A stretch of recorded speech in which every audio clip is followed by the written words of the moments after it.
Welcome to From the Heart with Jaime King and myself, Rob Schultz, sponsored by Artisan Training Dance Retreat. We're releasing weekly, inspiring interviews with our family of AIT mentors, and that's why we're here today.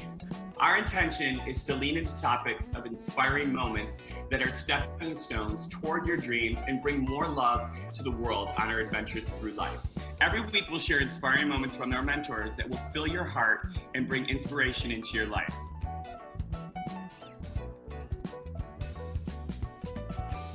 Okay, up next, I would like to introduce one of our most amazing, most talented AIT mentors, Miss Kiva Dawson.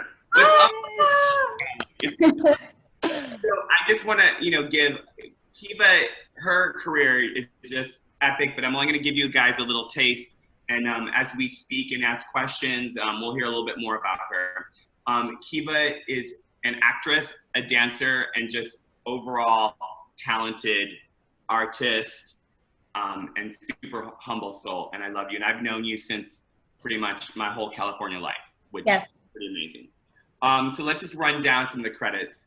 And she's been on The Marvelous Mrs. Maisel, Boardwalk Empire, The Knick, The Big Lebowski, which everybody knows that movie. I mean, that's everybody's go-to. And then The Ellen Show, that was like her, not her talk show, but it was her TV show, right? Her sitcom. It was her sitcom, yes. That's because I remember I always watched that episode with you dancing. It was hysterical. And yes, fully improvised the entire thing. Pussycat Dolls, y'all. One of the original OGs, right? Yes. Yep. And she's toured with Dance with Jane's Addiction and so much more. And we've had the opportunity to work on some fun little gigs together. Yes, we have. So let's welcome Miss Kiva Dawson. Yay. Thank you so much for being here. We're so happy that we get to interview you and inspire our students. Let's just jump right in. So tell us a favorite teaching memory that you have from your career working with students. I mean, sincerely, every time I get to teach it, I always say this, and other teachers I know, like Rob, say the same thing, is that in some ways, it feels just, it's this exchange. And it gives me so much fulfillment as much as if the students have a good class.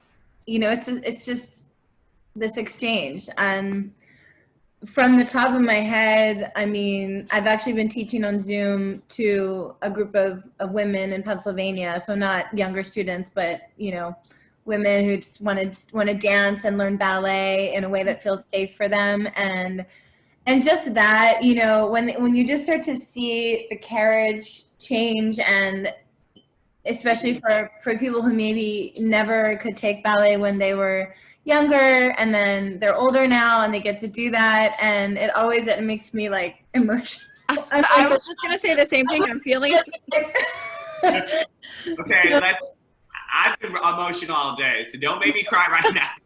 Yes, I mean, the thing is, I think what always is remarkable about the performing arts in general is that, and I've seen this with musicians, actors, is, you see the person in daily life, and then you see them on stage, and it really is as if they're embodying this whole other component of themselves.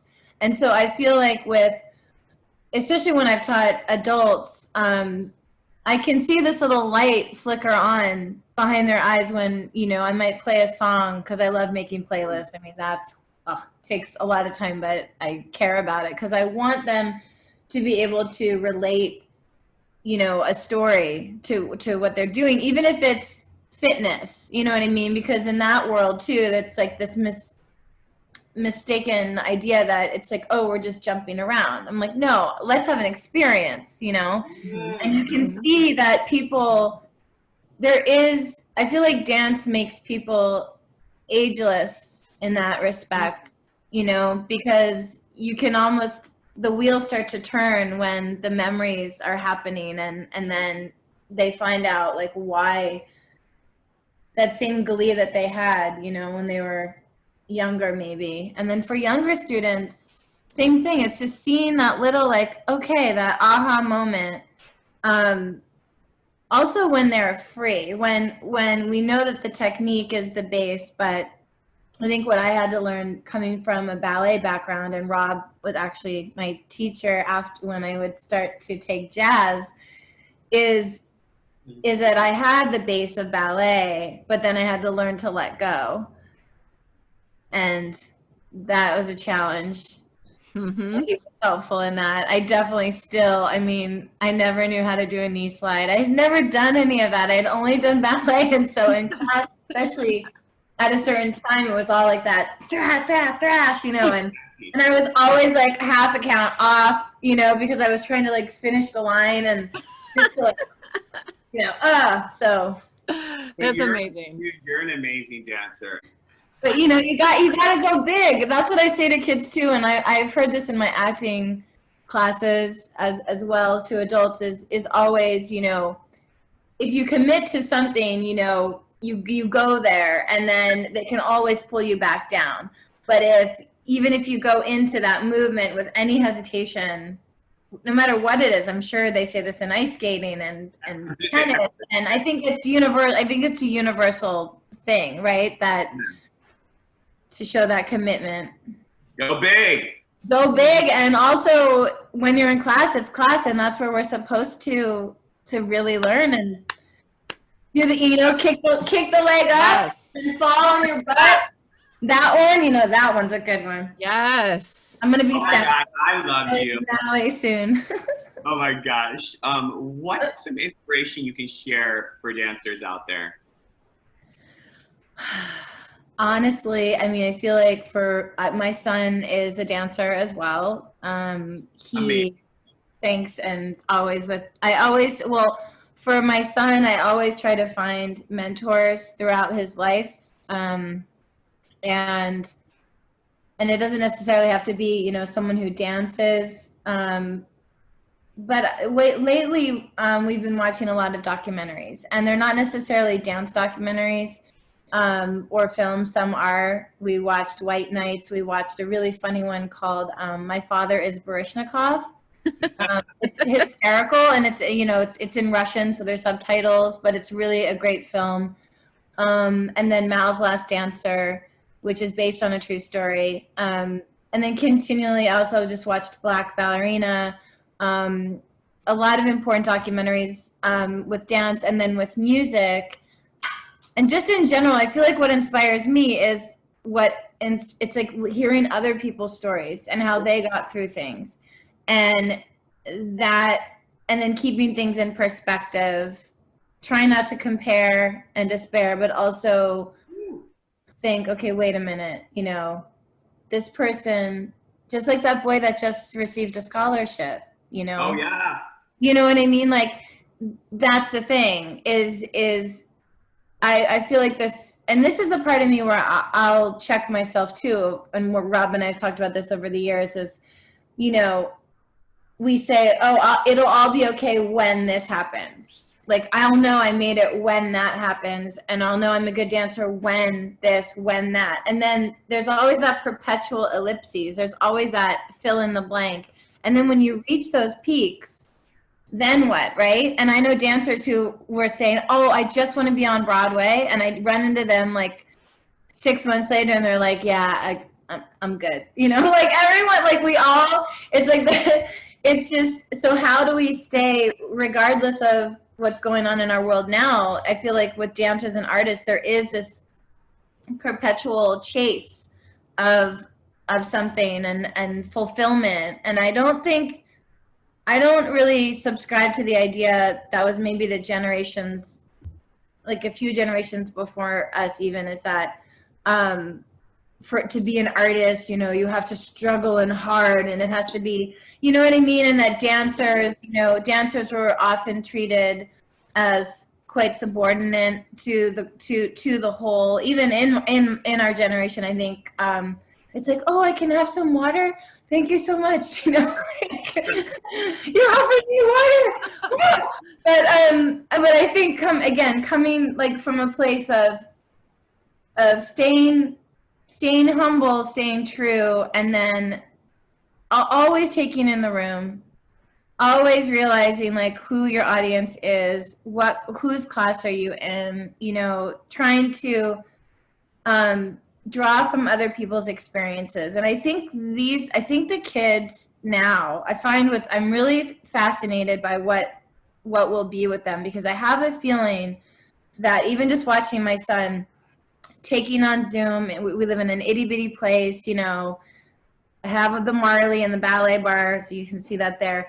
But not necessarily being able to go full out or do these large jumps and certain tricks.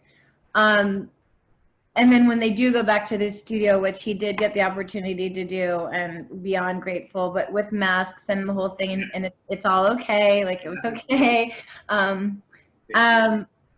But it's similar to, and I've heard this before, it's similar to what dancers go through when we have had unfortunate injuries.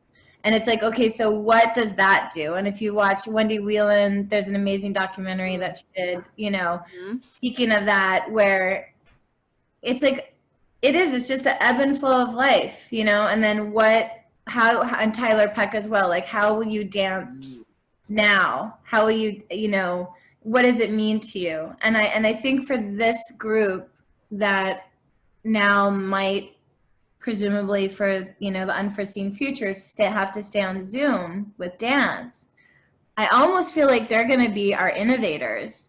Like the idealistic side of me is saying, wait a minute, there might actually be something in this that I'm curious to see, like, how this plays out. You know?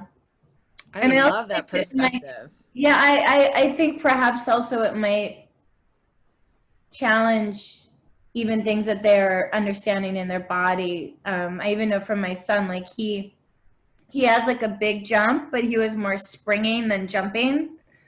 You know that, right? I used to do that too. You're like boing, boing, like Tigger, ding, ding. And then because he wasn't on a sprung floor and he's at home and he's just doing like little sautés and first, when he went back to the studio, he said, oh, my jump is so much stronger. And I was like, aha, well, you know, it's the same.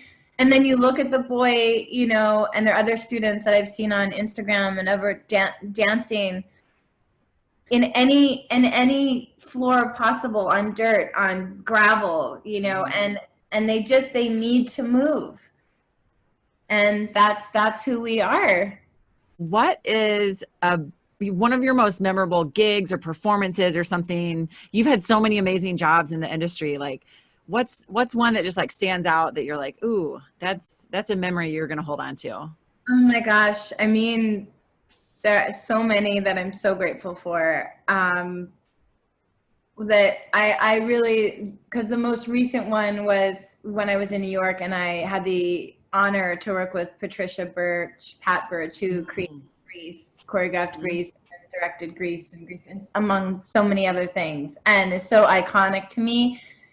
I watched, and I'm a Grease 2 lover, so when I met her, she was like, oh, and I said, no, you don't understand. I have a following of us. Especially the dance, the opening scene, and I got to work with her on Boardwalk Empire and some other projects, and then she called me in to do this one piece with another dancer, Erin Moore. She played a Josephine Baker type character, and I played Zelda Fitzgerald type character, and that was for the San Francisco Symphony, Michael Tilson Thomas, and just being on stage with the orchestra, amazing. Just embodying that time and the music. It was called a Jazz Symphony, and just getting to work with Pat, and Erin and I always speak of it because we were able to do that job several times throughout like a 2.5 year period. And so we would just meet up and just feeling her energy, and she is so humble too, and she's worked with everyone and coached everybody, and oh my gosh, it was just, I love that. And I think I love hearing from so many of our mentors have kind of gone back to the same thing, where your most memorable gigs, it's like we remember the people we spent that time with as opposed to what the job actually was. You know, it's so beautiful. Yeah. And she is such a treasure. And again, her too, I mean, the things that she taught, and one time, because we did the job at the New World Symphony, and and then we did a gala another time, and then we went to San Francisco and did it, and the house was bigger. And Erin, you know, speaking of what I said, we went big, we went bigger. Yeah. She read us, she took back in the dressing room, like I think one of the costume designers or someone had heard it, and they were like, it's kind of like, you know, when you're being at a friend's house and their parents are getting mad, but she was like, what were you doing up there? You were hamming it up like it's vaudeville or Broadway. She's like, this is still the symphony. And we like, all right, we took it down a notch, you know, because there was so much of an acting component to it. Mm-hmm. But again, we swung it, and then she's like, okay, come back to here, pull it down a bit. But yeah, she is just, it's such an honor to even think that as a kid. And that's what I'm sure a lot of your other mentors have said. It's like when you're whatever age and you're watching something that inspires you, and then you end up next to that person, whether working for them, taking class from them, it's just, I get the chills. It's like, it's so hard to wrap your head around. Yeah. Because in the moment. Yeah. They've told me that, like, that me reenacting, you know, the dances from Grease 1 and 2, that one day I'd be sitting in the living room of a woman who has the posters and oh, that is so cool. Yeah. Oh my gosh, what a great, that's an amazing memory. Okay. This one's kind of, I feel as teachers, it's so hard to answer this question, but why do you love to teach? I love to teach because I love to give as was given to me. Yeah. And I think that is the language of dance, because if we didn't start, I mean, it all is like passed from one to the next, and choreography, and like with the ballet world as well. It's to think that someone 100 years ago was learning this exact same variation, you know, just the history and like unfolding, and I just love, and I love being able to say, this teacher said this to me, that this teacher said this, boom, I'm saying this to you. So again, just continuing to pass it on. Mm-hmm. Oh, I love that. Beautiful. So amazing. Thank you so much. I know our students are going to just be so inspired by everything you brought today. My gosh. Can I just say the one funny, not funny story? Please. That Rob might know. And yes, please. There was a job that I did. It was with another epic job where it was David LaChapelle was directing, Jaime King was the choreographer, and there were six dancers. And long story short, by I think the second day, they told us that we had to have our eyebrows shaved off. Mm-mm. Yes. And we also, it was like a 4 a.m. call time or something. So we were so like, what, huh? Like, and we're like, and I don't even think that we're cell phones or something or something. We're like, we have to call our agents, but we can't because it's 4 a.m.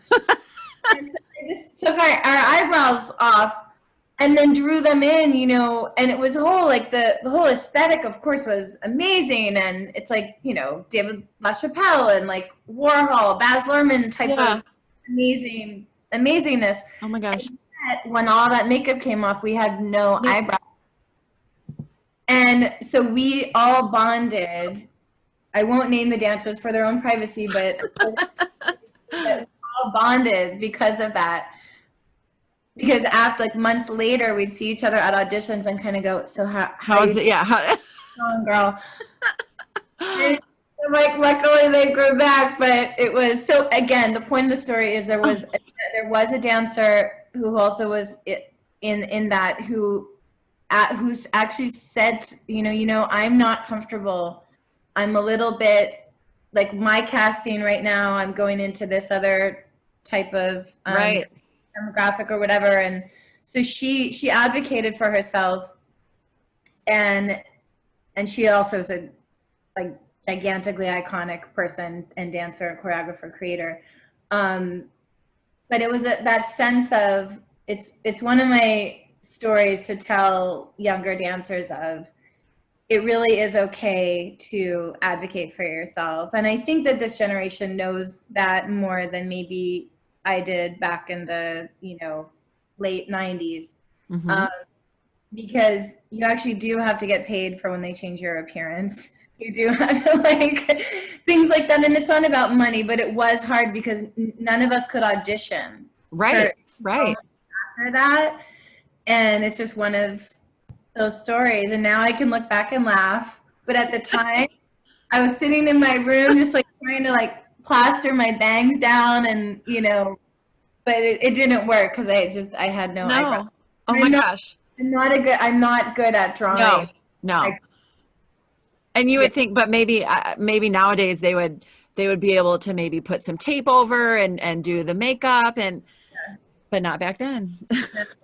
But it's, yeah. So, I mean, again, but I think about the dancers that, before there was Dancers Alliance, before, the first dancers that were on a set of a music video. Mm-hmm. And again, they were there for the joy and the love. And you can see it. The one I think about the most is All Night Long. Mm-hmm. Yes. Where everyone's dancing. Yes. And you can just feel the joy. And so again, it's taking it in doses of change of okay, we all, I think, do it for the joy, or else why would we do this? And then there's the part of, okay, but then how do you start to compartmentalize, I need to take care of myself? And as dancers, I feel like we are so used to pushing our bodies that if someone says no one more time, we're like, okay, and so it's finding that line of a work ethic, but that also you take care of your instrument, and that's really important as well, because we want longevity. I mean, that's the thing. I went to New York at 34 mm-hmm. and did Across the Universe, and then worked with Pat Birch and did all this stuff. And I remember meeting younger dancers that were like, "Oh my God, I'm 27. It's over," and I was like, girl, please. Oh my gosh. Such a beautiful message for the students too. And that's such a big focus through artisan training too, of just, you have to take care of yourself and you have to honor yourself and you have to have a voice for yourself. And yeah, you have to kill it and work hard and push, but you are also a human, and we're trying to really focus in on the heart of things as opposed to just driving dancers into the ground every day. So, to know we're all on the same page with that. And it's so awesome. I love that.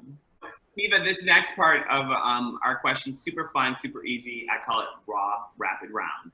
So I'm just going to ask you a fun question. Just give you whatever comes to your mind. Boom. You know me, I'm random. So I'll just what'd you eat today? Instead of oh, what are you doing? I'll be like, no, what'd you eat? Or what'd you see?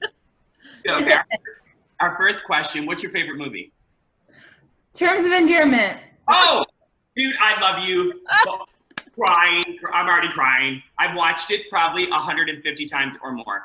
Deborah Winger and Shirley MacLaine. Yes. Brilliant. That's why we're twin power. We are twins. Favorite TV show? Oh my gosh, The Goldbergs. Oh. Nice. Okay. Favorite song and or music artist? Prince, If I Was Your Girlfriend.